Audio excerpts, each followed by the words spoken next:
em 2 Crônicas, capítulo de número 33. Segundo livro de Crônicas, capítulo 33.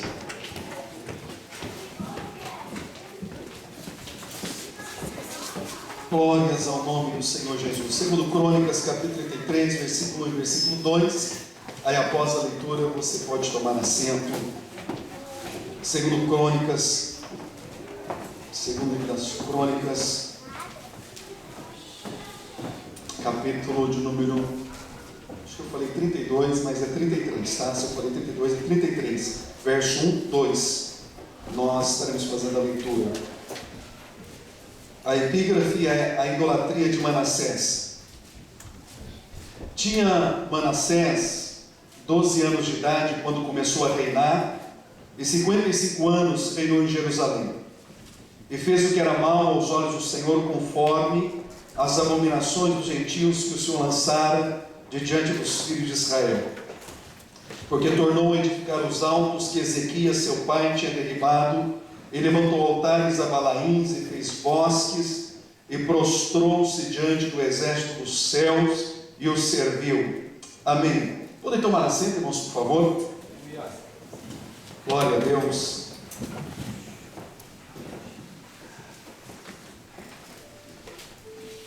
Se você puder deixar a sua Bíblia aberta em 2 Crônicas, capítulo 33, que nós estaremos aprendendo juntos no decorrer de todo esse capítulo. Tem algumas verdades que são tão preciosas e elas abençoarão o seu coração nessa noite. Deus tem uma palavra para o meu e o seu coração. Deus tem uma palavra para nós. Manassés, filho de Ezequias, o rei piedoso. O nome Manassés significa esquecendo. E foi justamente o que Manassés fez. Ele esqueceu-se completamente de Deus. Ele se tornou um dos mais perversos reis de Judá. Filho de um pai piedoso, mas tornou-se um homem corrupto na sua vida. Esqueceu-se de Deus. E desde o início do reinado de Manassés, ele sempre trabalhou no sentido de restaurar aquilo que seu pai Ezequias havia erradicado, lançado fora da nação de Judá. Ele empenhou-se para trazer tudo de volta. Ele desfez todo o bem que o seu pai ele havia feito. E o capítulo 33, no versículo de número 9, 33, versículo 9, diz assim: E Manassés tanto fez errar a Judá e aos moradores de Jerusalém, que fizeram pior do que as nações que o Senhor tinha destruído de diante dos filhos de Israel. Aqui nós temos uma palavra que vai abençoar o seu coração, e você precisa guardar ela. Tudo começa e tudo termina com a liderança. Você vai precisar guardar essa palavra. Tudo começa e tudo termina com a liderança. Como vai a sua liderança, assim vai a sua família. Como vai a sua liderança, assim vai a sua casa. Porque Manassés, sendo o rei de Judá, ele não somente errou, mas ele levou toda a nação de Israel a errar juntamente com ele, por causa da sua influência, liderar e influenciar. E ele usou a sua influência para levar toda uma nação a se afastar de Deus e se esquecer de Deus. E você vai precisar, ao longo de toda a sua vida, lembrar-se dessa palavra. Como vai a sua liderança, assim vai a sua casa. Assim irão os teus negócios, conforme você lidera. Apesar de ele ter sido criado em um lar piedoso, seu pai, que foi um homem que Deus usou de uma forma especial para promover um grande reavivamento na nação, ele se esquece do legado de seu pai. Ele rejeita a fé de seu pai.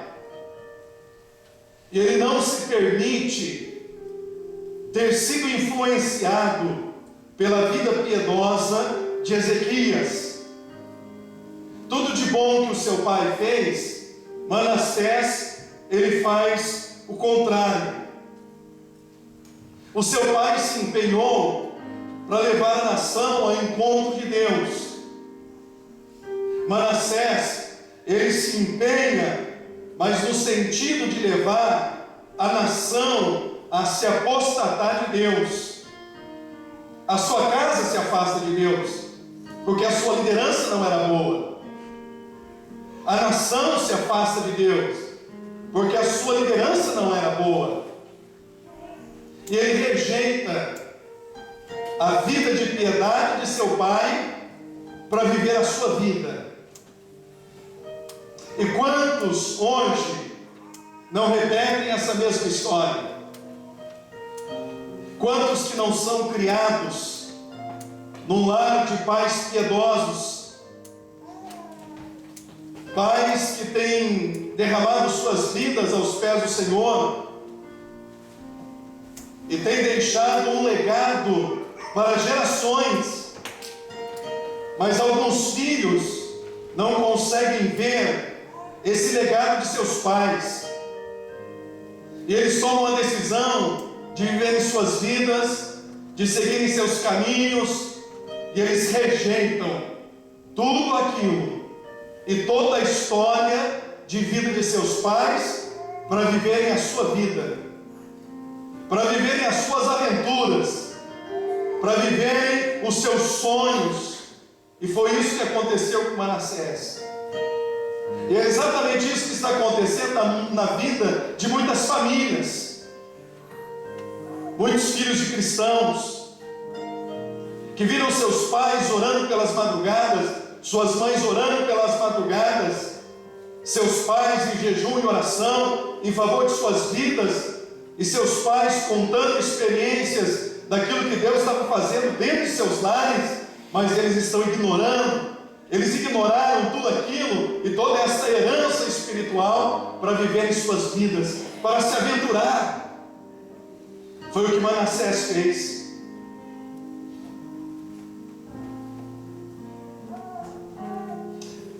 No versículo de número 6, do capítulo 33, nos diz que através de Manassés houve um surto de atividades demoníacas na nação.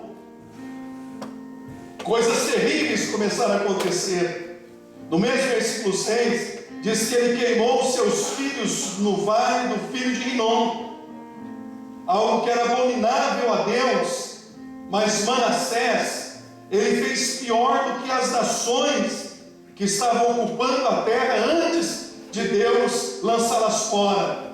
Ele fez com que seus filhos passassem pelo fogo, ou seja, ele sacrificou os seus filhos àquelas divindades das nações cananeias.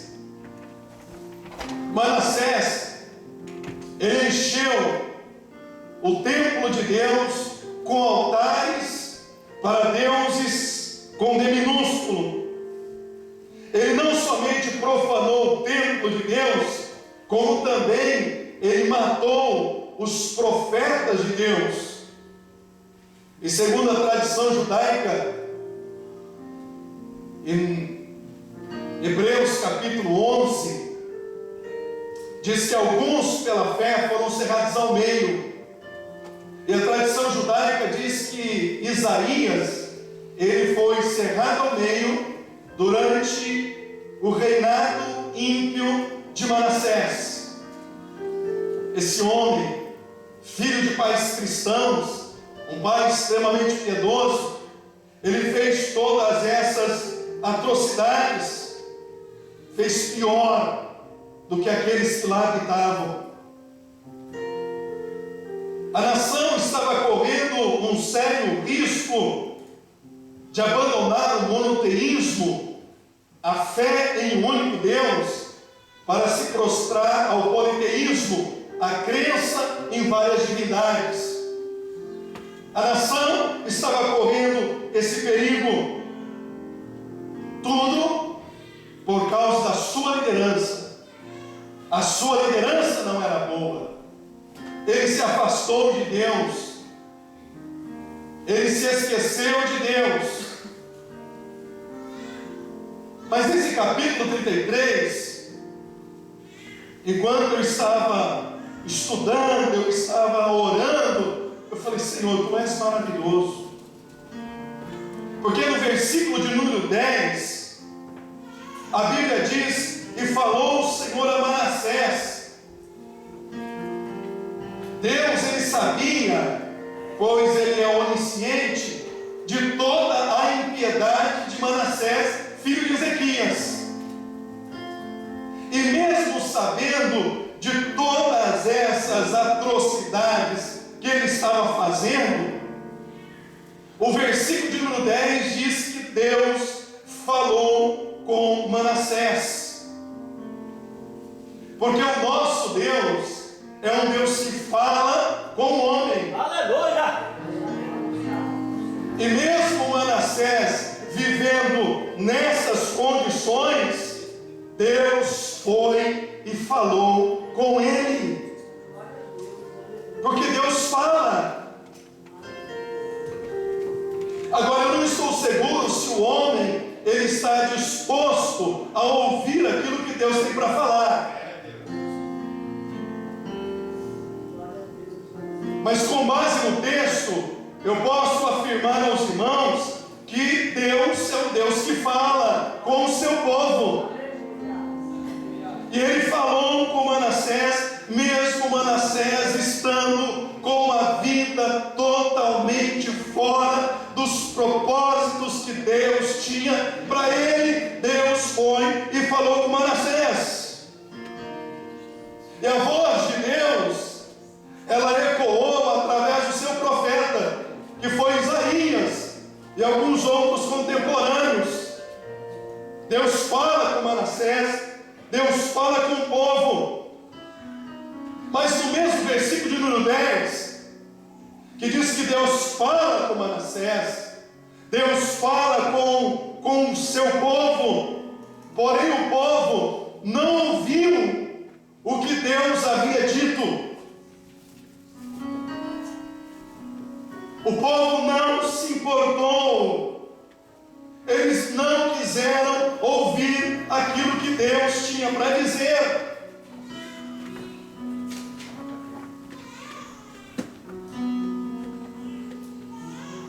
Talvez você que entrou aqui nessa noite como eu, talvez você já ouviu Deus falar com você uma ou duas, ou 3 vezes, que a sua vida, que você está vivendo, está errada.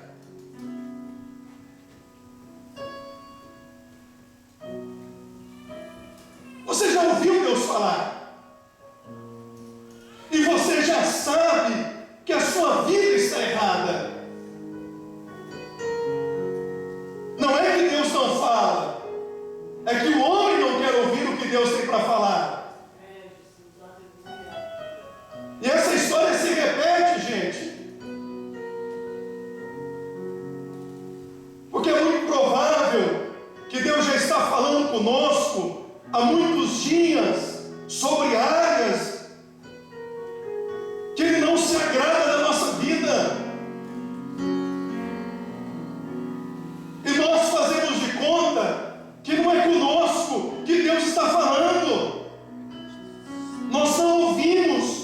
que Deus, Ele diz.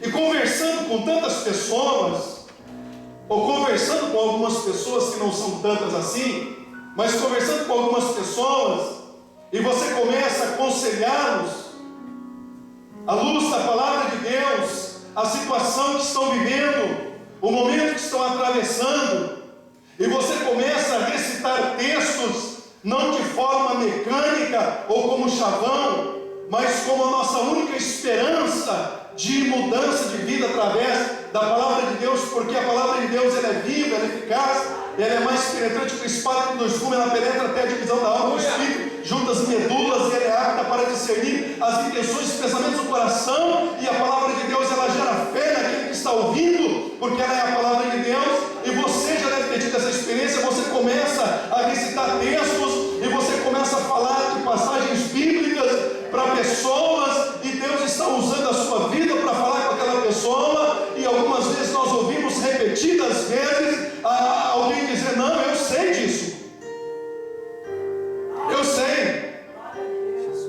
eu sei de tudo isso que você está me falando, eu sei que eu estou errado, eu sei que eu não estou agindo certo, eu sei de tudo isso eu sei. Mas você e eu precisamos aprender uma palavra nessa noite. Quando dizemos que sabemos e não praticamos, é que na verdade não sabemos. É verdade. Porque para Deus, quando dizemos que sabemos, nós praticamos, então sabemos. É verdade. Mas se falamos que sabemos e não praticamos, é porque na verdade não sabemos. E Jesus disse isso. Deus, aleluia. Todo aquele, pois, que ouve essas minhas palavras e as pratica, assemelhado é ao homem prudente que edificou a sua casa sobre a rocha, e vê a tempestade, a casa não caiu. Todo aquele, pois, que ouve essas minhas palavras e não as pratica, comparado é ao homem insensato que edificou a sua casa sobre a areia, e vê a tempestade, a sua casa caiu, e grande foi sua queda. Ele ouviu, ele disse que sabia, mas o saber e não praticar é a mesma coisa que não saber. Tiago capítulo 1, ele diz que nós devemos ser praticantes da palavra e não somente ouvintes, enganando-nos com falsos discursos. Deus falou com Manassés, Deus falou com o povo, mas o povo sabia dos seus erros, mas eles rejeitam a palavra de Deus. E essa história se repete nos nossos dias. Dizem que sabem, mas se não praticam, então não sabem. Mas Deus está falando que precisamos mudar em alguma área, precisamos mudar, precisamos de transformação. Lá no Evangelho de João, capítulo 8, verso 31, Jesus disse que ele falava para judeus: e conhecereis a verdade, judeus que haviam crido nele, e conhecereis a verdade vos libertará, porque a verdade, ela tem o poder de libertar o homem de seus enganos, pois todos nós viemos do Egito, mundo, e aqueles que não vieram do Egito, que nasceram num lar cristão e foram discipulados por seus pais, a Bíblia diz que a estultícia, a tolice, o pecado, ele está ligado ao coração da criança. E quando uma criança, ela faz uma tolice, não faz tolice porque é criança, ela faz tolice porque o pecado está entrelaçado a seu coração. De fato, o que? Todos pecaram, destituídos estão da glória do Senhor. Todos nós estamos afastados de Deus, e todos nós precisamos de uma mudança em alguma área. É verdade. Todos nós, irmãos. Filipenses capítulo 1 diz que nós estamos num processo de aperfeiçoamento até que cheguemos àquele dia fiel que começou em vós a boa obra, o qual há de aperfeiçoar até o dia de Jesus Cristo de Nazaré. Esse dia ainda não chegou, é o dia da glorificação. Enquanto nós estivermos aqui, existem áreas que Deus está falando conosco, que nós precisamos mudar.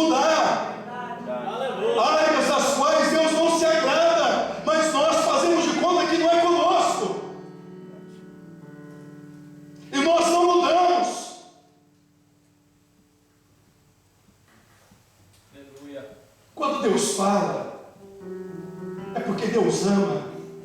E Paulo fala em Romanos que tudo quanto foi escrito para o nosso ensino foi escrito para que através das Escrituras nós tenhamos esperança. Tudo que Deus deixou escrito é para abençoar o nosso coração. Jeremias 29 diz: porque bem sei eu pensamentos que tenho acerca de vós, pensamentos de paz e não de mal, para vos dar o fim que desejais. Quando Deus fala através da sua palavra, é porque Ele quer abençoar a nossa vida através dela.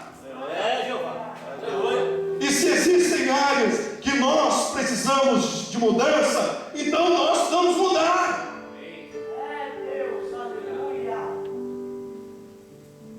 Palavras sem obra são parecidas a trovão sem chuva. É apenas barulho, irmãos. E era o que estava acontecendo com Manassés e todo o povo. Eles endurecem seu coração e Deus fala, e eles endurecem o coração. Quanta gente Deus está falando, e ele endurece o coração. Não é comigo. É com você sim que Deus está falando. É com você que Ele está tratando. É comigo sim. Deus não fala com os ausentes. Até onde esse vídeo chegar, Deus vai falar com pessoas através desse vídeo. Eu creio em nome de Jesus. Eu estou muito feliz, irmãos, porque depois que eu partir dessa vida, os meus netos vão ver eu pregando no YouTube aí, em nome de Jesus. Glória a Deus. E Deus está usando a Bíblia no Evangelho. Meus netos vão ver a paixão e o amor que eu tinha por Jesus. Meu avô era um homem de Deus. Eu não conheci meu avô, mas deixa eu mostrar para vocês meu avô. Meu avô, esse aqui é um pregador da palavra de Deus. Vai estar lá no YouTube. Se Deus quiser, no nome de Jesus Cristo. Mas Deus está falando com a gente, é para mudar. E nós endurecemos o coração, não é comigo, e fazemos-nos de surdo, e não é comigo que Deus está falando, é comigo que Ele está falando, é com você que Ele está falando, porque Ele te ama. Mas o versículo de número 11: por causa do endurecimento de Manassés e do povo, porque eles endurecem o seu coração quando Deus está falando, então Deus precisa agir de uma forma a chamar a atenção de Manassés e o seu povo.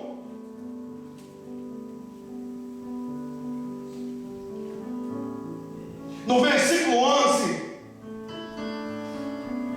porque eles rejeitam ouvir a voz de Deus, eles não querem ouvir a voz do Senhor, então Deus precisa usar meios mais severos para despertar-lhes a atenção, para ouvirem a voz de Deus.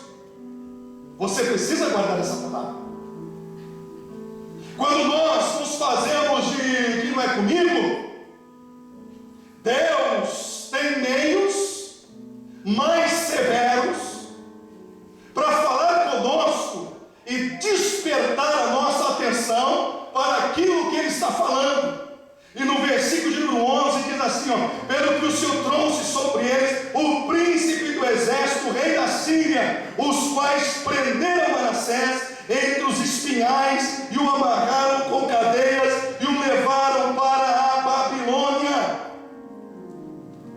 Deus chamou a atenção de Manassés através de meios mais severos.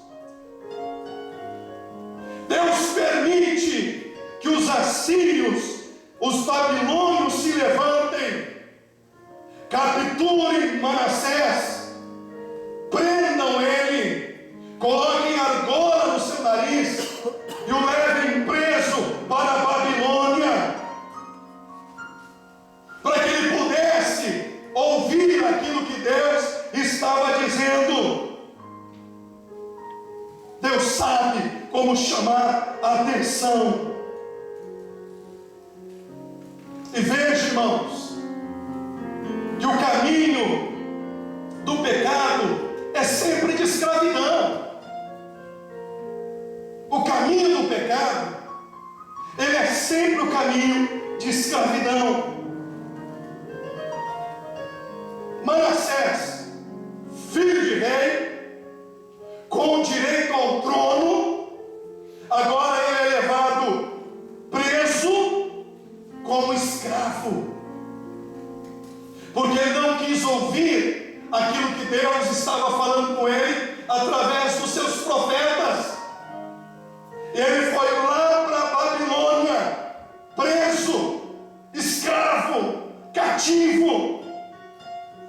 E lá na Babilônia, no versículo de número 12, então começa uma ação de Deus no coração deste homem, que no versículo de número 12, Manassés, ele está angustiado.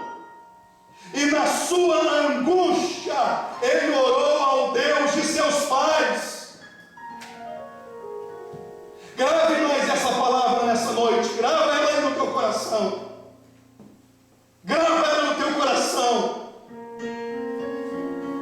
Algumas pessoas, grave isso.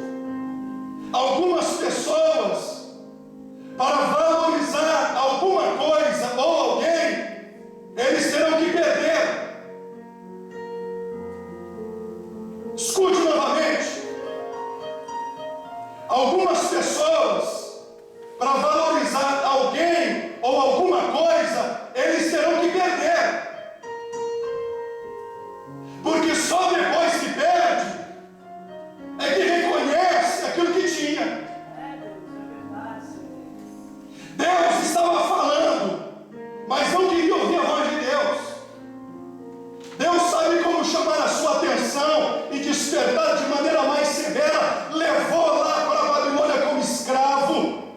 E lá na Babilônia como escravo, na angústia, Manassés lembra daquilo que ele havia perdido. E lá na sua angústia, então agora ele invoca e ele clama ao Deus de seus pais. Mas não precisava ser assim. Não precisa ser assim a sua história de vida. Você não precisa perder alguma coisa ou alguém para que você valorize.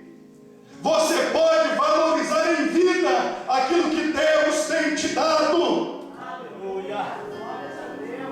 Meu Deus. Mas lamentavelmente, mesmo ouvindo essa palavra, que você não precisa perder para valorizar, lamentavelmente algumas pessoas são tão de dura serviço, coração tão endurecido, que elas precisarão perder para elas saberem que elas estavam erradas, para que na sua angústia elas invoquem o nome do Senhor e digam: quão estupidamente eu andei e quão embrutecidamente eu vivi, porque eu estava errado, e se eu pudesse voltar, eu não faria o que eu fiz, eu não falaria o que eu falei, eu faria tudo diferente. Lamentavelmente, porque o homem tem coração duro. Mas nessa noite, o Espírito Santo de Deus, ele quer transformar a nossa vida, ele quer abençoar o nosso coração. Aleluia. Você não precisa perder para valorizar. Não precisa perder o casamento para ver que o casamento era uma bênção. Não precisa fazer o velório de um filho para dizer depois de morto que o filho era uma bênção.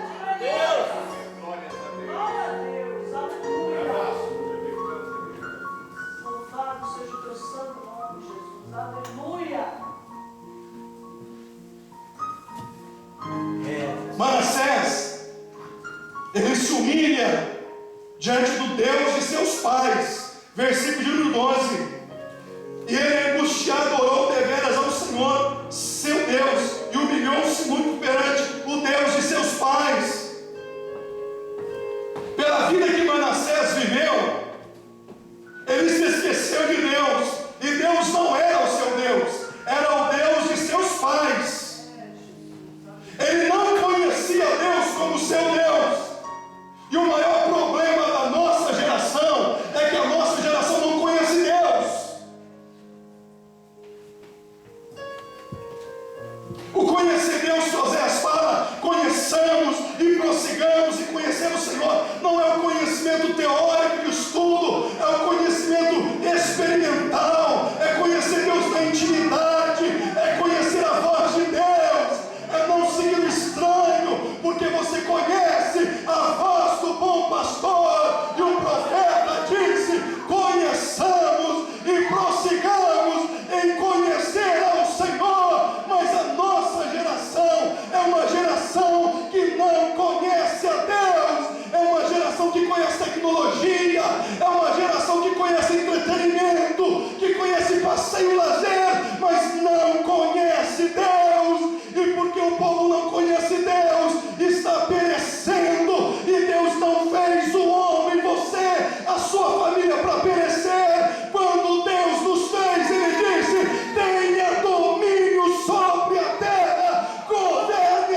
A nossa geração é uma geração que não conhece a Deus.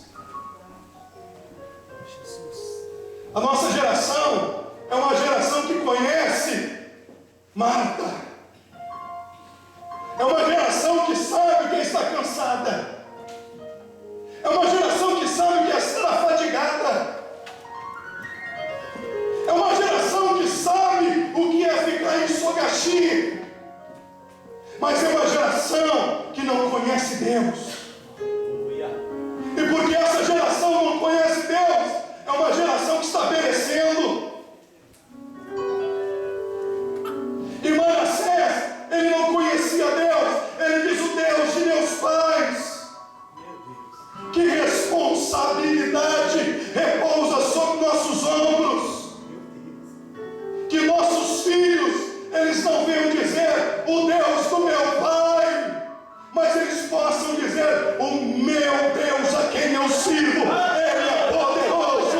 O choro pode durar uma noite, mas a alegria vem logo pelo amanhecer. Deus é por nós, quem será contra nós? Eu ouvi a voz de Deus sentada naquela carteira em sala de aula, e uma voz falou por trás de mim: eu estou contigo, e sou o Senhor teu Deus, que tomo pela tua mão direita e te digo: não temas, que eu te ajudo. Aleluia!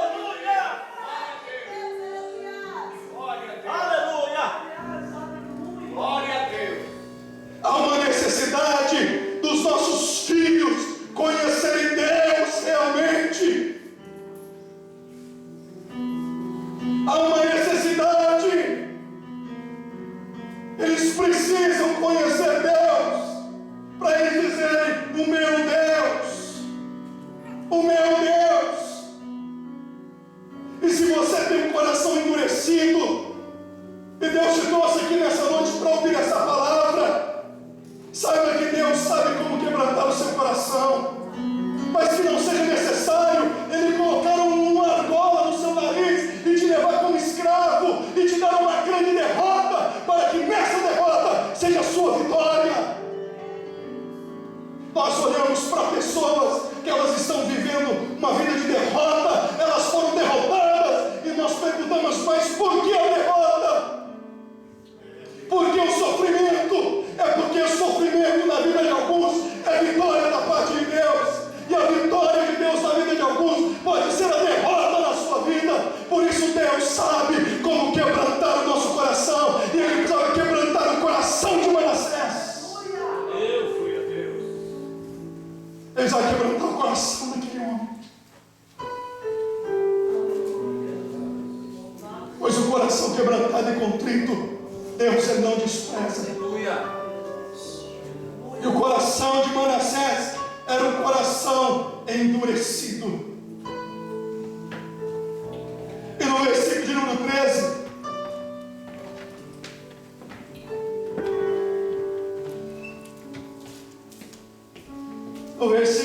13, nós vemos ele orando, e diz que ele muito se humilhou. E a oração e a humilhação toca o coração de Deus.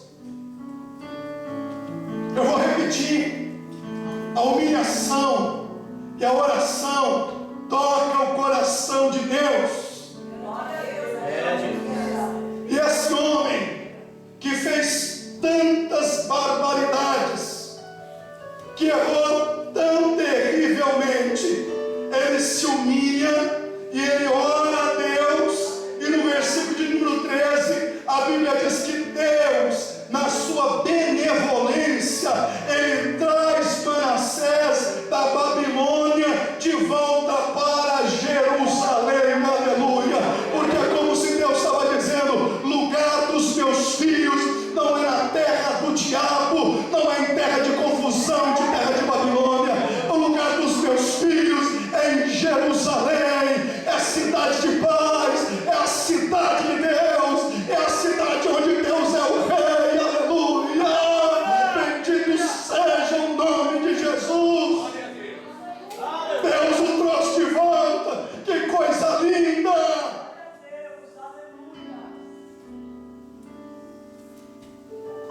E o versículo 14, quando ele volta, quando Manassés retorna, humilhado, prostrado aos pés do Senhor, uma das suas primeiras ações foi edificar muros fora da cidade de Davi, ao ocidente de Gion, no vale, a entrada da porta do peixe, a roda até Ofel, e levantou muito alto, também pôs oficiais valentes em todas as cidades fortes de Judá. Ei, preste atenção, depois que Manassés se humilha, ora ao Senhor, e Deus o traz de volta para Jerusalém, a primeira ação dele foi levantar muros altos e colocar valentes em lugares estratégicos da cidade. Por que ele fez isso? Efésios capítulo 6, verso 12, porque a nossa luta não é contra a carne ou sangue, mas contra principados e potestades. Você voltou humilhado, foi recebido e restaurado à posição de reis e sacerdotes. Agora o que nós mais precisamos é levantar muros altos em nome do Senhor Jesus. Muros falam de separação, separação para Deus e separação do mundo. Muros bem altos. Muros falam de proteção, e o que nos protege é a meditação de dia e de noite na palavra de Deus. Aleluia! Quando eu e você meditamos de dia e de noite na palavra do Senhor, lá na sua fábrica, lá na sua escola, ou mesmo na igreja, quando alguém te torcer, vai sair graça e evangelho, e não vai sair amargura, porque você está levantando muros de proteção, muros da palavra do Senhor. Bendito seja o nome de Jesus de Nazaré. Muros falam de limite. Tem lugar que você pode ir, mas tem lugar que você não pode ir. Aleluia! Tem lugar que nossos filhos podem ir, mas tem lugar que nossos filhos não podem ir.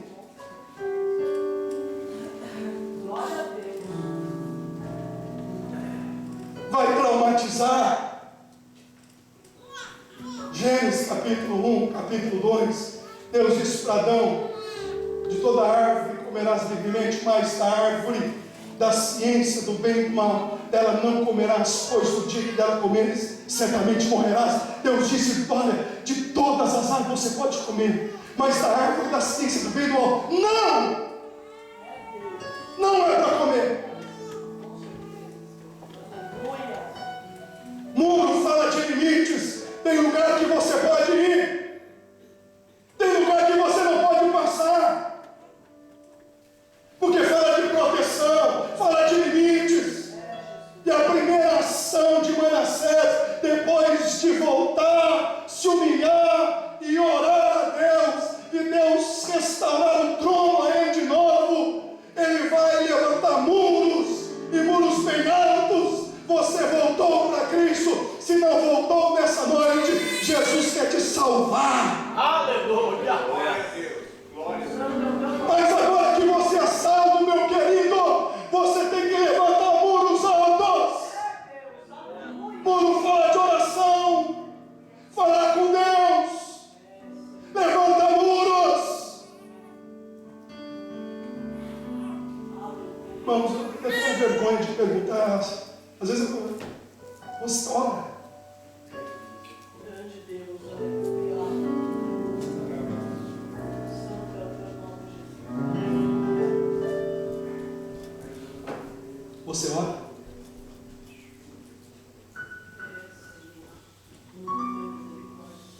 Aquela oração, você abençoa essa comida um dia também. Nessa oração.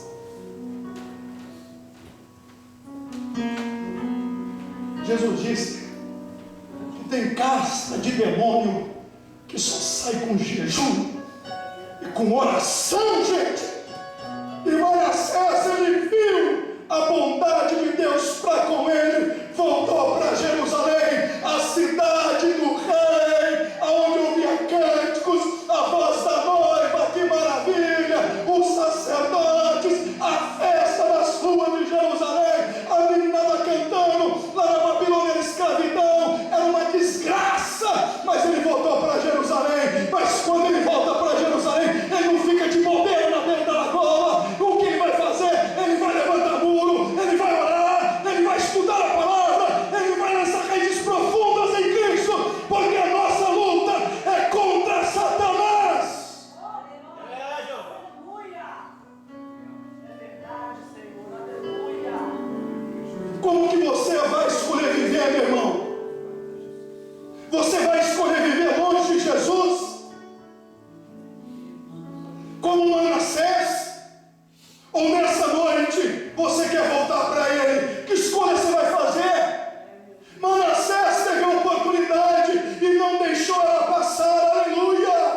Versículo de número 15.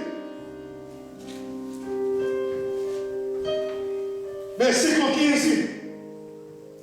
Ele tirou da casa dos seus deuses estranhos o ídolo, como também todos os altares que tinha edificado no monte da casa do Senhor e em Jerusalém, e os lançou fora da cidade. Guarda isso no teu coração, mais uma pérola de grande valor. Depois de edificar muros altos e colocar valentes em lugares estratégicos da cidade, Manassés, ele pega todo o passado e joga fora. O que ele fez com o passado dele? O que ele fez? Ele jogou fora. Todo o seu passado, ele ajunta tudo aquilo e joga fora. A pergunta que o Espírito de Deus faz a nós nesta noite: existe alguma coisa do passado de cada um de nós em casa que Deus não se agrada? Existe alguma coisa do nosso passado lá em casa, lá na gaveta, debaixo do colchão, dentro da cadeira? Ouça nessa noite, a voz do Espírito Santo precisa jogar fora. Conheci um moço e Deus nos deu a graça de discipulá-lo. Não sei se falei aqui em Ata, mas ele gostava muito de Led Zeppelin, rock. O discipulamos, ele batizou-se nas águas, e um dia, conversando com ele sobre as maravilhas de Deus, ele falou: irmão Etevaldo, eu tenho uma coleção em casa completa de Led Zeppelin e mais os outros, The Doors e outros, porque o dia que eu não quiser mais Jesus, eles estão lá para me ouvir.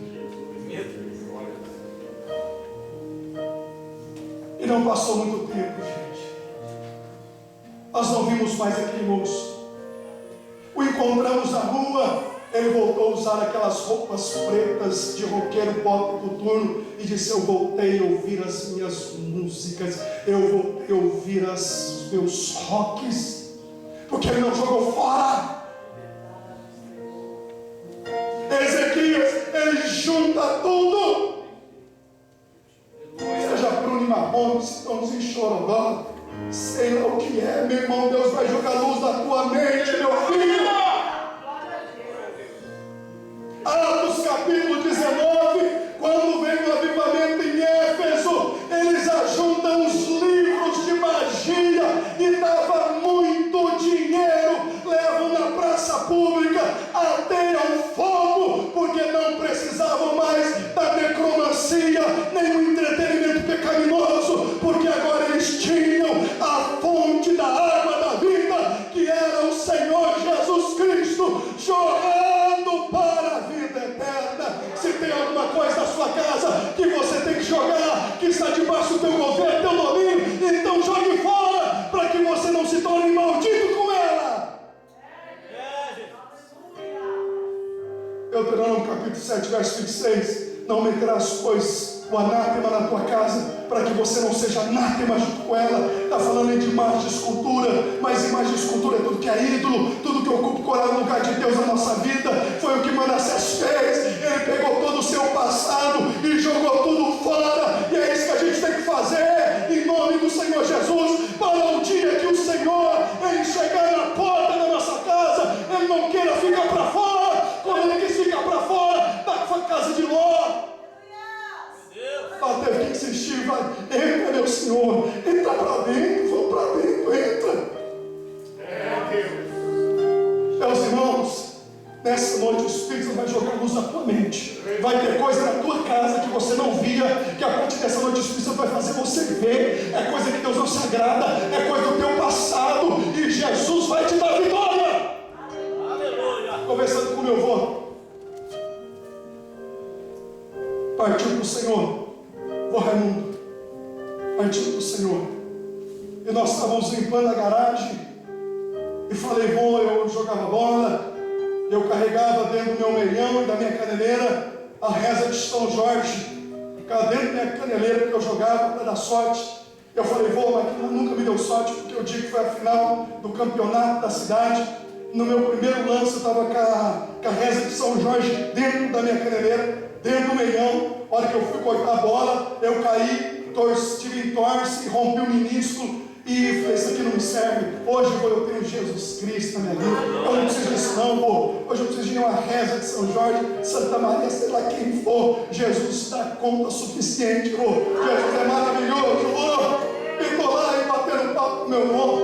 Ele fala, filho, eu tenho na minha carteira a reza de São Jorge. Há muitos anos.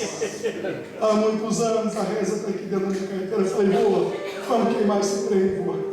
Vamos destruir esse trem, foi em nome de Jesus. Pegamos aquela reza toda amarela, com plástico e de mercado e fita. Falei, vô, o senhor não precisa disso, vô. O senhor tem Jesus na vida do senhor, eu também tenho, vô. Jesus é suficiente. Jesus é suficiente. Você não precisa de nada do seu passado. Não importa quanto você gastou, mas tem Deus para te dar. Porque o diabo guarda isso nessa noite, mas tem Deus para te dar. Glória a Deus. Aleluia. Santo, santo és tu, Senhor. Aleluia. Versículo 16. Ele restaurou o altar. Depois de toda a limpeza, ele restaurou o altar. O que nós aprendemos, irmãos, é que o arrependimento, guarda essa pérola no teu coração. Arrependimento tem que produzir mudança de vida, senão é remorso. Arrependimento tem que produzir mudança de vida. No versículo 9 nós lemos que ele, por causa da sua liderança, ele fez a sua casa pecar. Ele fez a nação pecar. Mas a Bíblia também diz, no versículo de número 18, que depois que ele ora, se humilha, se volta para Deus, o arrependimento gera mudança de vida. Aquele mesmo homem que foi um instrumento para levar a sua casa a pecar e a nação a pecar, ele chama toda a nação, vamos servir ao Senhor. Arrependimento tem que ter mudança de vida. Se não tiver mudança de vida, é lágrima de crocodilo.